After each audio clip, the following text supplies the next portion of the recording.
Hello friends, how y'all doing today? Cliff McNabb back with you. All right, I told y'all I'd show you when I got the coolant lines done. This is our surge tank.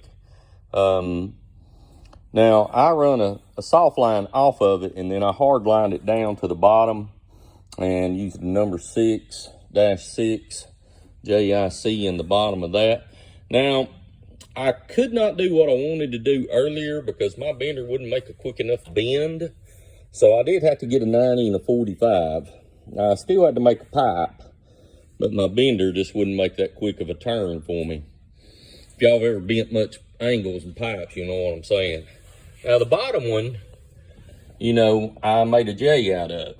And the reason I made a J out of it is so you can get the dad blame stuff out through the bottom when you have to. And right now, that right there is your coolant lines for your transmission cooler. And I'm making my standpipe for that, much like I did this here. So now at this time, it takes a little while to do this stuff. I've been doing some other stuff, but I started routing my battery power, positive and negative, that runs off the ECM, installed the battery. Had to do a little work there. Now I use PowerPoints for my connections. They're kind of pricey, but they are very handy. You can use each one of these small connections if you need to for a ground, because you're gonna run a main ground off that from the frame end to the battery. Same with this. Positive post gonna go from there to there. And that kind of cleans up this area some, so you don't have a lot of wires all over your battery. Because you will in these type situations. A lot of the stock factory wiring I can still use, it's good. Just gotta change the connectors and the ends.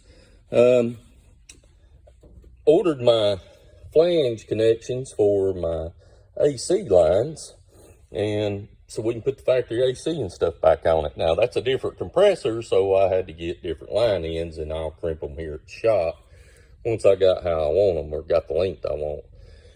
But anyway, that's it. That's what we're working on, and we're going to make this go a little further. Just another thing, if y'all put a radiator in or something like that, I always mount it in rubber. You can buy rubber pads, like this surge tank has got rubber in between it and where it mounts, and make sure it moves.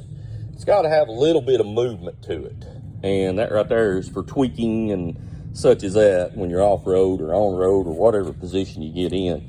You want to mount everything in a little bit of rubber. You don't want it solid or break the mounts off. But anyway, I do thank you for watching. Clifford McNabb.